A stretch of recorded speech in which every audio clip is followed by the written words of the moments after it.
कहानी की शुरुआत हमें आज से 15 साल पहले का समय दिखाया जाता है, जब एक बहुत बड़ा सूरज से निकला धमाका सोलर फ्लेयर हुआ था, जिसने ओजोन परत को नष्ट कर दिया था। इसके चलते धरती का संतुलन पूरी तरह से बिगड़ गया और सूरज की खतरनाक अल्ट्रा वायलेट रेस ने धरती का तापमान 66 डिग्री सेल्सियस तक पहुंचा दिया, जिससे ज्यादातर इंसान, पेड़ पौधे और जानवर खत्म हो गए। अब हम एक आदमी को देखते हैं जो सुरक्षा वाले कपड़े पहनकर धूल भरी आंधी में शायद खाना ढूंढ रहा होता है। तभी उसकी कलाई पर लगी मशीन उसे चेतावनी वार्निंग देती है कि यहाँ रेडिएशन बहुत ज्यादा है। इसके बाद वो अपने कुत्ते जैसे दिखने वाले रोबोट के साथ एक बंद स्टोर में जाता है, जहाँ उसे एक इंसान की लाश भी दिखती है, लेकिन वह उसे नजरअंदाज करके आगे बढ़ता है और देखता है कि स्टोर पहले से ही खाली है। फिर भी उसे थोड़े से डॉग फूड के पैकेट मिल जाते हैं, जिन्हें देखकर वह कहता है, लगता है आज कोई बहुत खुश होने वाला है। फिर वह स्टोर की दीवार पर एक निशान बनाता है, से पता चलता है कि वह यहाँ आ चुका है। इसके बाद वह अपना ट्रक लेकर शहर की ओर बढ़ता है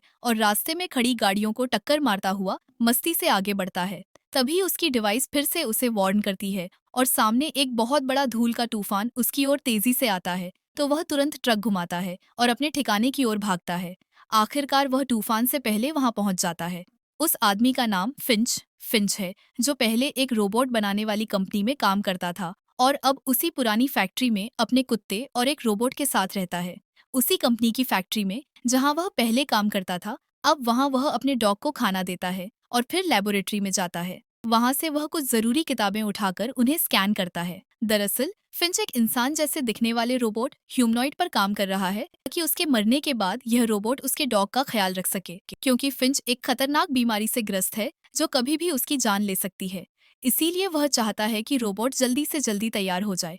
फिर एक दिन फिंच को अपने काम में सफलता सक्सेस मिलती है और रोबोट बोल उठता है। यह देखकर फिंच बहुत खुश हो जाता है और अपने डॉग से कहता है, मुबारक हो, तुम्हें एक नया दोस्त मिल गया। इसके बाद फिंच रोबोट से कुछ जरूरी सवाल पूछता है।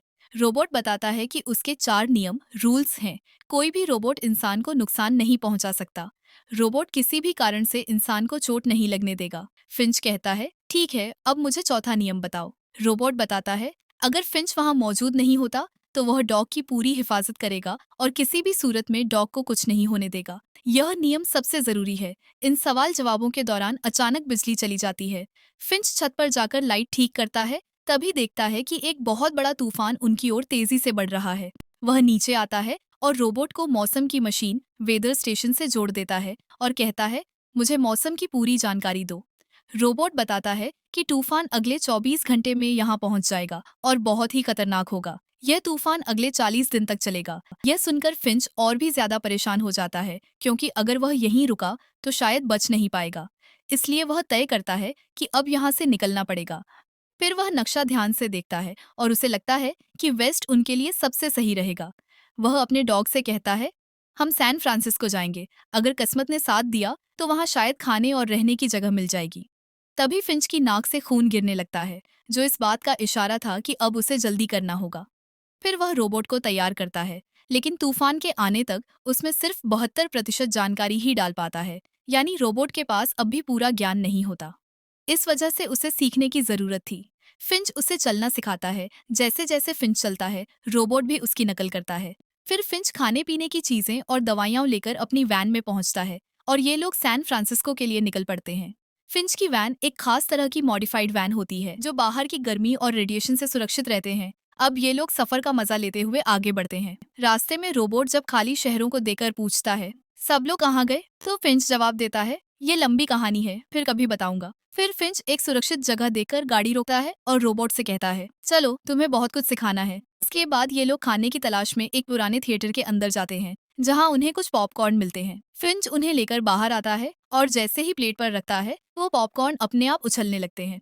असल में फिंच रोबोट को ये दिखाना चाहता था कि बाहर का तापमान कितना ज्यादा है। तभी ये लोग देखते हैं कि एक बहुत बड़ा तूफान उनकी तरफ बढ़ रहा है।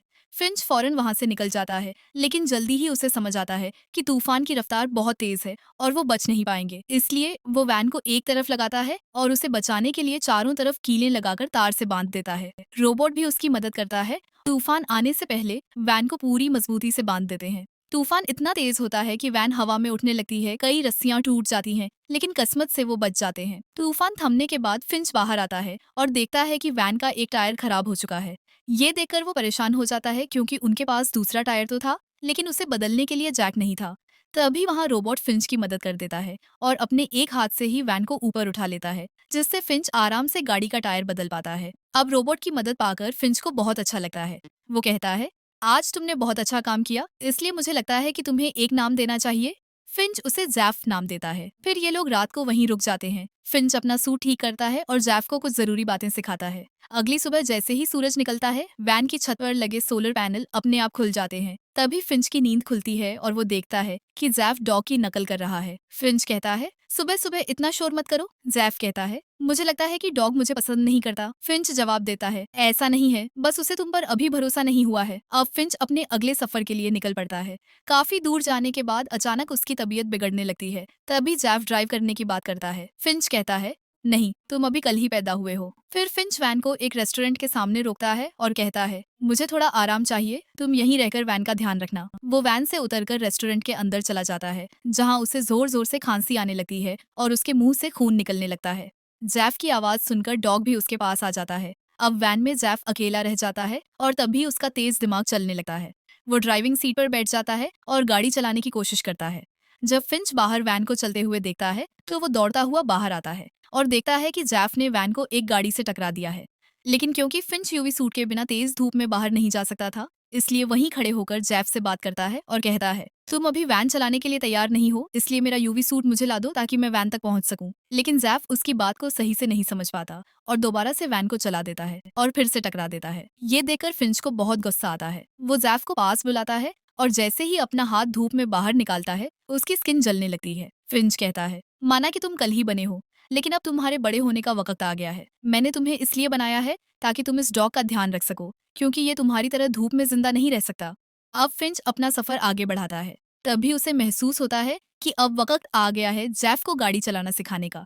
वो उसे ड्राइविंग सिखाता है। जैफ की सीखने की ताकत बहुत अच्छी होती है और वो थोड़े ही वक्त में ठीक से गाड़ी चलाना सीख जाता है।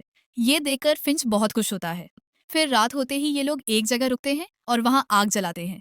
फिंच वहीं बैठकर अपने पुराने दिनों को याद करता है। वो कहता है, देखो आसमान कितना सुंदर लग रहा है, अब तुम्हें ऑरोरा देखने के लिए अलास्का जाने की जरूरत नहीं। तभी जैफ फिंच से सवाल करता है, अगर सूरज की रोशनी इतनी खतरनाक है तो हम रात में सफर क्यों नहीं करते? फिंच उसे समझाता है, रात में चलना भी खतरे से खाली नहीं है, क्योंकि कुछ लोग अभी भी जिंदा हैं। वो लोग दिन में छुपे रहते हैं और जैसे ही रात होती है, बाहर आकर दूसरों पर हमला करते हैं। वे हमें मारकर हमारा खाना और सामान छीन सकते हैं, इसीलिए हम उन पर भरोसा नहीं कर सकते। बाहर बहुत ठंड थी, इसलिए फिंच वैन के अंदर सोने चला जाता है, जबकि जेफ अब भी बाहर आग के पास बैठा रहता है। फिर अगली सुबह वैन से खांसी की आवाज आती है। जेफ अंदर जाकर देखता है कि फिंच उल्टियां कर रहा है और उसकी हालत बहुत खराब हो चुकी है। वह उसकी मदद करने की कोशिश करता है और एक गीला कपड़ा उसके माथे पर रखता है। हालांकि फिंच को डॉक्टर की जरूरत थी, लेकिन पास में कोई नहीं था, इसलिए जेफ वैन चलाकर सफर आगे बढ़ाता है। थोड़ी देर बाद वे एक शहर में पहुंचते हैं जो पूरी तरह सुनसान पड़ा था। जेफ वैन रोकता है और देखता है कि फिंच गहरी नींद में है। फिर वह डॉग रोबोट के साथ वैन से बाहर निकलता है और जरूरी चीजें ढूंढने अस्पताल जाता है, जहां उसे कुछ दवाइयां और एक जैकेट मिलती है। उधर जब फिंच की नींद खुलती है तो वह देखता है कि उसके दोनों रोबोट वहां नहीं हैं। वह बहुत जल्दी से अपना सूट पहनता है और उन्हें ढूंढने निकल पड़ता है। उधर छोटा रोबोट एक खिलौना देखता है और जैसे ही उसे उठाने जाता है, वह एक छिपे जाल में फंस जाता है और उसके दो टुकड़े हो जाते हैं। तभी फिंच बिल्डिंग के अंदर पहुंचता है और देखता है कि वह छोटा रोबोट अब नहीं रहा। वह उसे हमेशा के लिए बंद कर देता है। तभी उसे जेफ मिलता है, जिसने बहुत सी दवाइयां इकट्ठा कर ली थीं। फिंच कहता है, तुम्हें यहाँ नहीं आना चाहिए था, यह जगह बहुत खतरनाक है। फिर वे दोनों जल्दी से बिल्डिंग से बाहर भागते हैं और वैन स्टार्ट करके वहां से निकल जाते हैं। उसी वक्त हमें दूसरी गाड़ी स्टार्ट होती दिखाई देती है। शायद किसी ने उन्हें देख लिया था। फिंच अपनी सुरक्षा के लिए गन निकालता है। अब चलते चलते रात हो जाती है। तभी वह साइड मिरर में देखता है कि एक कार उनका पीछा कर रही है। पीछा छुड़ाने के लिए फिंच वैन को हाईवे से नीचे उतार देता है। वह बहुत घबराया हुआ था। जल्दबाजी में जैसे ही वह वैन को एक पुल के नीचे से निकालता है, तो वैन ऊंचाई की वजह से वहां फंस जाती है और उसके ऊपर लगे सोलर पैनल टूट जाते हैं। अब फिंच बहुत डर जाता है और उसके हाथ पैर कांपने लगते हैं। तभी जेफ वैन से नीचे उतरता है और धक्का मारकर वैन को पुल के नीचे छिपा देता है। अब जब पीछा कर रहे लोग पास आते हैं, तो उन्हें वैन दिखाई नहीं देती और वे वहां से चले जाते हैं। इसके बाद फिंच नीचे उतरता है और टूटे हुए सोलर पैनल्स को देखकर बहुत उदास हो जाता है। वह जेफ से कहता है, अब हम शायद कभी सैन फ्रांसिस्को नहीं पहुंच पाएंगे। जेफ कहता है, तुम ऐसे हार मत मानो, मुझे तुम पर भरोसा है, हम जरूर गोल्डन गेट ब्रिज तक पहुंचेंगे। इसके बाद फिंच उसे एक कहानी सुनाता है। वह कहता है, जब धरती पर सूरज की खतरनाक किरणें पड़ी थी, तो जो लोग जिंदा बचे थे उन्होंने चारों तरफ लूटपाट शुरू कर दी थी। मैं भी खाने की तलाश में एक मॉल गया था, लेकिन वहां पहले ही सब कुछ लूटा जा चुका था। फिर भी किस्मत से मुझे वहां नूडल्स का एक पैकेट मिल गया। तभी वहां एक 9 साल की बच्ची अपनी माँ के साथ आई। उनके पास बहुत सारा खाना था, लेकिन उस बच्ची के हाथ में बंदूक थी।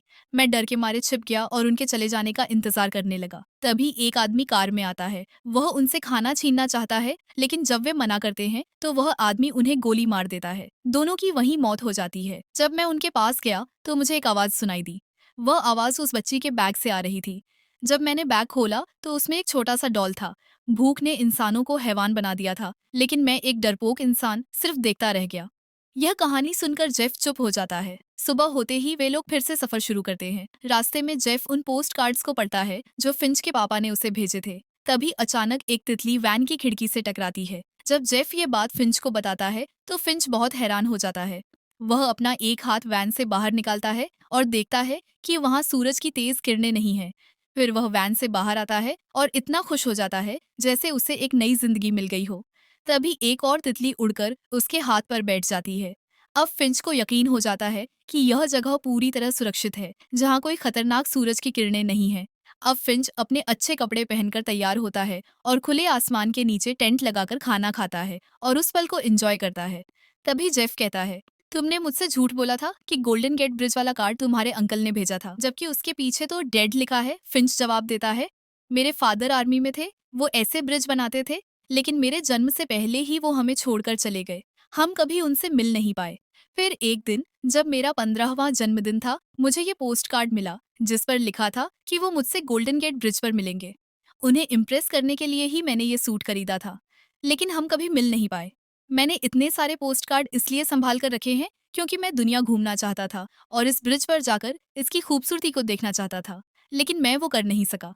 हम इंसान भी कितने अजीब होते हैं, जब समय होता है तो मौके को गंवा देते हैं।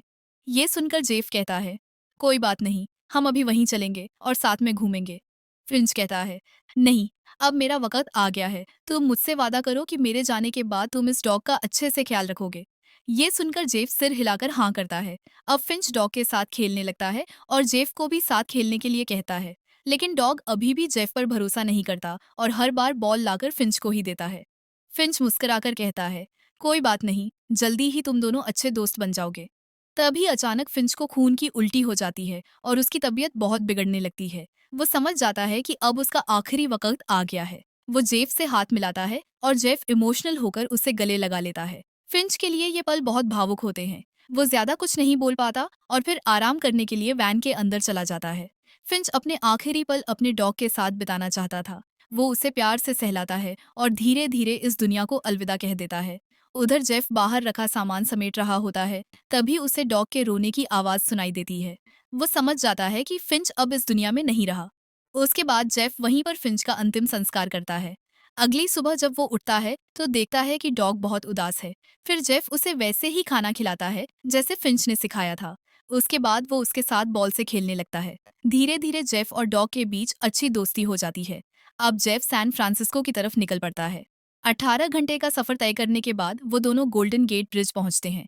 हालांकि इस सफर में फिंच उनके साथ नहीं था, जो हमेशा से इस ब्रिज पर आना चाहता था। अब जेफ और डॉग पुल पर खड़े होकर वहां की खूबसूरती को निहारते हैं। जेफ फिंच की याद में वो पोस्ट कार्ड पुल पर चिपका देता है, जिस पर उन तीनों का स्केच बना होता है। तभी उसकी नजर एक और नोट पर पड़ती है। उसमें किसी लड़की का नाम और पता लिखा होता है। साथ ही लिखा था, हम लोग सुरक्षित हैं, अगर कोई यहाँ नोट पढ़ रहा है तो हम इस पते पर मिलेंगे। इसके बाद जेफ डॉग के साथ उस जगह की तलाश में निकल पड़ता है, ताकि वो बचे हुए लोगों के साथ मिलकर एक नई शुरुआत कर सके। और यहीं पर यह मूवी खत्म हो जाती है।